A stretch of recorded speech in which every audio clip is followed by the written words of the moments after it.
नमस्कार दोस्तों, स्वागत है आप सभी लोगों का हमारे YouTube चैनल टेक्नो बैंकिंग में। दोस्तों काफ़ी सारे लोग ये हमसे क्वेश्चन पूछते रहते हैं ऑनलाइन ऑफलाइन दोनों ही, क्या हमें एक से ज़्यादा बैंक अकाउंट रखना चाहिए या फिर नहीं। क्योंकि लोग डरे रहते हैं भाई कि एक से ज़्यादा बैंक अकाउंट रखेंगे तो हमें ज़्यादा नुकसान होगा, प्लस इनकम टैक्स का भी लोग हवा बनाए रहते हैं कि एक से ज़्यादा बैंक अकाउंट रखने पर ज़्यादा इनकम टैक्स देना पड़ेगा। इनकम टैक्स वालों को पता चल जाएगा कि हमारे अकाउंट में कितना पैसा जमा है, फलाना ढिमकाना।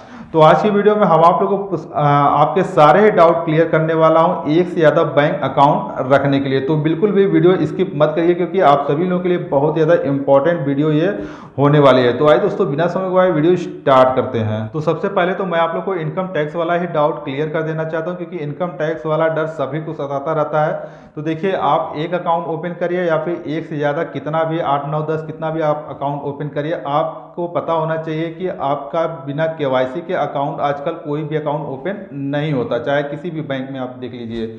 और जो पहले के अकाउंट ओपन हुए हैं वोटर आईडी कार्ड या फिर किसी भी आईडी से, वो अब आपको आरबीआई का जो नया नियम आया है कि विदाउट केवाईसी यानी कि विदाउट पैन कार्ड और आधार कार्ड लिंक किए आपका अकाउंट रन आप नहीं कर सकते। तो पुराने अकाउंट में भी केवाईसी करना मस्ट हो गया है, प्लस जो नया अकाउंट ओपन आप कर रहे होगे तो आप लोग को पैन कार्ड आधार कार्ड सबमिट करना ही पड़ता है। तो इस भ्रम में आप बिल्कुल भी मत रहिएगा। काफ़ी सारे लोग ये भी भ्रम में रहते हैं कि अगर हम एक से ज़्यादा बैंक अकाउंट ओपन करेंगे और उसमें अलग अलग पैसे जमा करेंगे तो इनकम टैक्स को इसकी जानकारी नहीं पहुंच पाएगी। तो आपका पैन कार्ड आधार कार्ड लिंक है तो आपका सारा डाटा जो है वो गवर्नमेंट ऑफ इंडिया यानी कि इनकम टैक्स विभाग तक पहुंच ही जाएगा। तो फिर अगर आपका एक अकाउंट हो या फिर एक से ज़्यादा बैंक अकाउंट है, अगर आप लोग इनकम टैक्स का जो क्राइटेरिया बनाया है उसको अगर आप लोग फुलफिल करते हो, सारे बैंक अकाउंट के पैसे को मिलाकर भी, या फिर एक बैंक अकाउंट ओपन किए हो उसमें ही उतना आप पैसा जमा किए हो जितना इनकम टैक्स का क्राइटेरिया आप फुलफिल कर रहे हो, तो फिर आपको इनकम टैक्स देना ही पड़ेगा। आपको इनकम टैक्स का नोटिस आ जाएगा। अगर आपका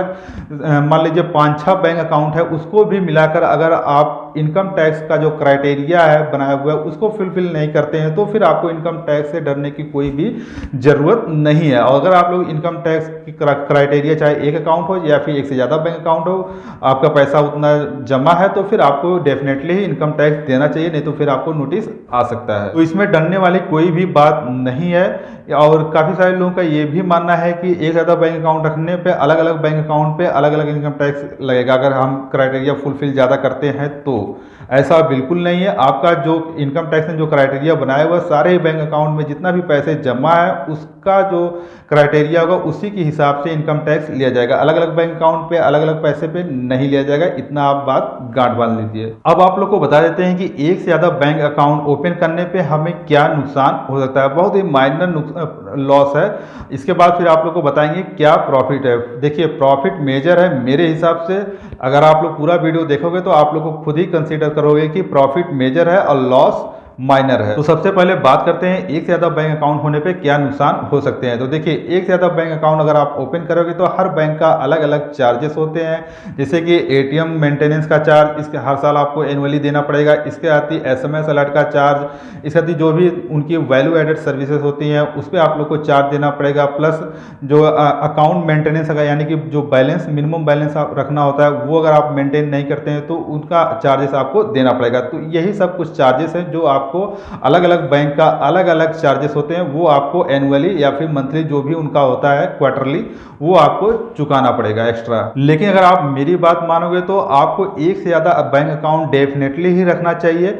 ये जो चार्जेस हैं उसको भी आप लोग खत्म कर सकते हो। अगर आप लोग एक से ज़्यादा बैंक अकाउंट ओपन कर रहे हो तो आपको चाहिए कि एक या दो आप लोग अकाउंट मेंटेनेंस वाला अकाउंट ओपन कर लीजिए, जैसे कि एचडीएफसी बैंक या फिर जो भी बैंक में आप अकाउंट ओपन कर रहे हो। उसके बाद जो 3rd 4th 5th 6th ये सब अकाउंट आप ओपन कर रहे हैं वो जीरो बैलेंस में अकाउंट आप ओपन कर लीजिए। वहाँ पे आप लोग को ये जो वैल्यू एडेड सर्विसेज पे चार्जेस लगते हैं उसमें काफ़ी हद तक आपको अंतर देखने को मिलेगा। जीरो बैलेंस सेविंग अकाउंट में हमें जो क्वार्टरली मिनिमम बैलेंस मेंटेन करने का चार्ज देना होता है वो नहीं देना पड़ेगा। प्लस आपको चेकबुक का जो चार्ज देना होता है वो भी नहीं देना पड़ेगा। चेकबुक भी एक हर bank zero balance saving account में कुछ फ्री प्रदान करती है, तो वहाँ पे आप उसका एंजॉय कर सकते हो। प्लस एटीएम का जो चार्जेस रखा है तो वो भी काफ़ी माइनर ही रखा जाता है। दोस्तों मैंने आपको नुकसान के साथ ही इस नुकसान की कैसे भरपाई की जा सकती है ये भी मैंने आप लोग को बता दिया। अब फाइनली मैं आप लोग को बता देता हूँ कि अगर आप एक से ज़्यादा बैंक अकाउंट ओपन कर रहे हो तो फिर आपको क्या क्या प्रॉफिट हो सकता है। ये आज के ज़माने की नीड भी है कि एक से ज़्यादा बैंक अकाउंट आपके पास डेफिनेटली ही होना चाहिए।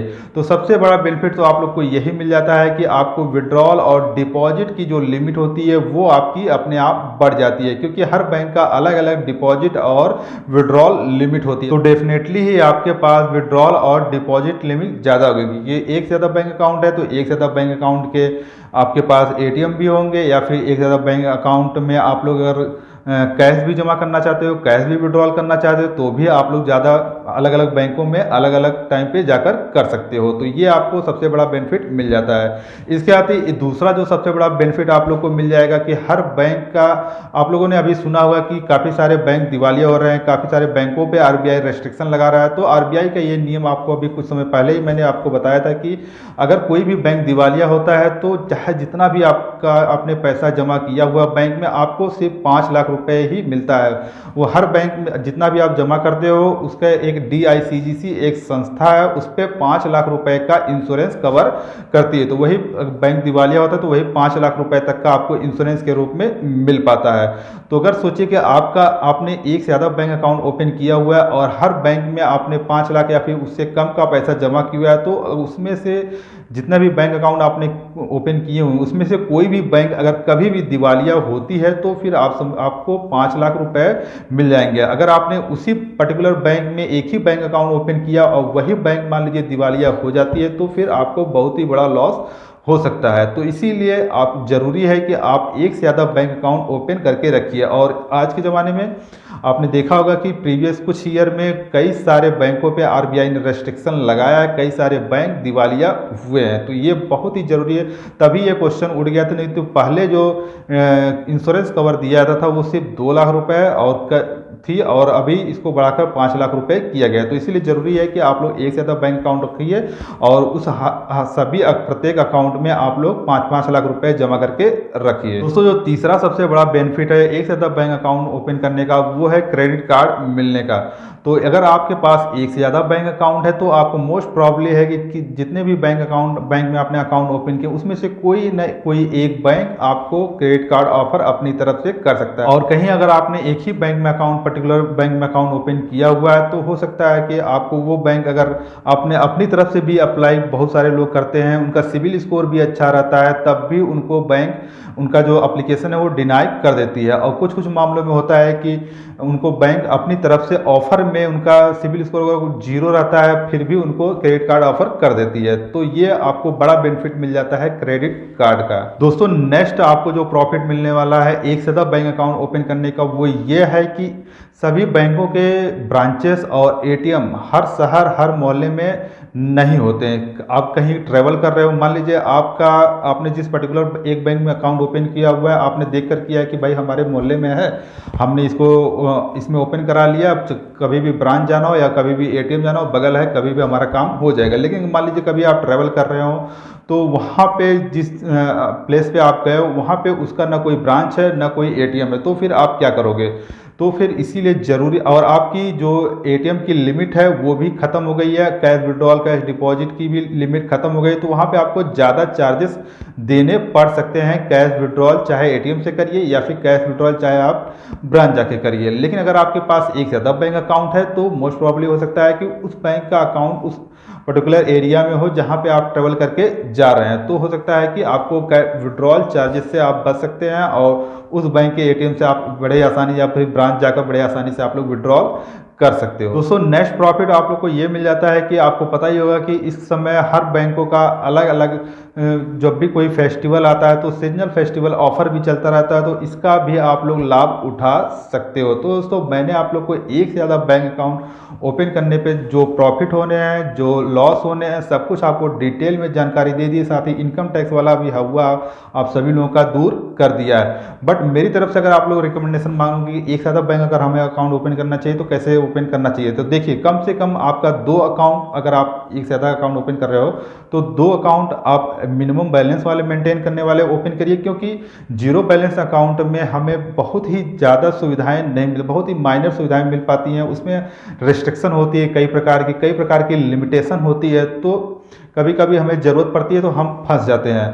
तो आप 2 बैंक अकाउंट ऐसे ओपन करिए जिसमें जो अकाउंट मेंटेनेंस यानी कि बैलेंस मेंटेनेंस वाला हो। तो नॉर्मल यानी कि रेगुलर सेविंग अकाउंट में आप लोग को कोई भी लिमिटेशन वगैरह नहीं मिले, उसमें भी प्लेटिनम और अलग अलग प्रकार के सेविंग अकाउंट होते हैं, तो 1 या 2 आप लोग नॉर्मल से रेगुलर सेविंग अकाउंट ओपन करिए। इसके साथ ही और जो बाकी के आप सेविंग अकाउंट ओपन कर रहे हो वो आप zero balance saving account open करिए, उसे आप एडिशनल जीरो सेविंग अकाउंट के रूप में रखिए। इससे आपका प्रॉफिट ही प्रॉफिट होने वाला है, क्योंकि जीरो बैलेंस सेविंग अकाउंट में जो मैंने आपको वैल्यू एडेड सर्विस पे चार्जेस बताया वो भी बहुत ही माइनर होते हैं, इससे ज़्यादा आप लोग प्रॉफिट कमा सकते हो। सो फ्रेंड्स, आज की वीडियो में बस इतना सा है। आई होप कि आप लोग पूरी तरीके से समझ में आ गया होगा, आप लोग को कोई भी डाउट नहीं रह गया। अगर कोई डाउट अभी भी रह गया तो आप लोग निसंकोच हमारे कमेंट बॉक्स में कमेंट कर सकते हैं, हम आपके सारे सवालों का जवाब जरूर देंगे। और अगर आप लोग को वीडियो भाई पसंद आई हो तो वीडियो को आप लोग लाइक और अपने सभी फ्रेंड्स के साथ शेयर जरूर कर दीजिए, क्योंकि ये जानकारी बहुत ज़्यादा इंपॉर्टेंट है। काफ़ी सारे लोगों का क्वेश्चन कमेंट बॉक्स में भी आता रहता है, इवन मैं ऑफलाइन अपने रिलेशन वगैरह या फिर फ्रेंड्स सर्किल में भी जाता हूँ तो वो भी काफ़ी हमेशा ये पूछते रहते हैं। तो इसीलिए आप शेयर जरूर करिए, और चैनल पर नए हैं तो इसी तरह बैंकिंग अपडेट के लिए प्लीज़ हमारे चैनल टेक्नो बैंकिंग को आप लोग जरूर सब्सक्राइब कर लिए, साथ ही बेल आइकन जरूर प्रेस कर लीजिए ताकि हमारे आने वाले नेक्स्ट वीडियो को नोटिफिकेशन आप लोग को मिलती रहे। मिलते हैं नेक्स्ट वीडियो में, तब तक के लिए घर पे रहिए, सुरक्षित रहिए। जय हिंद, वंदे मातरम।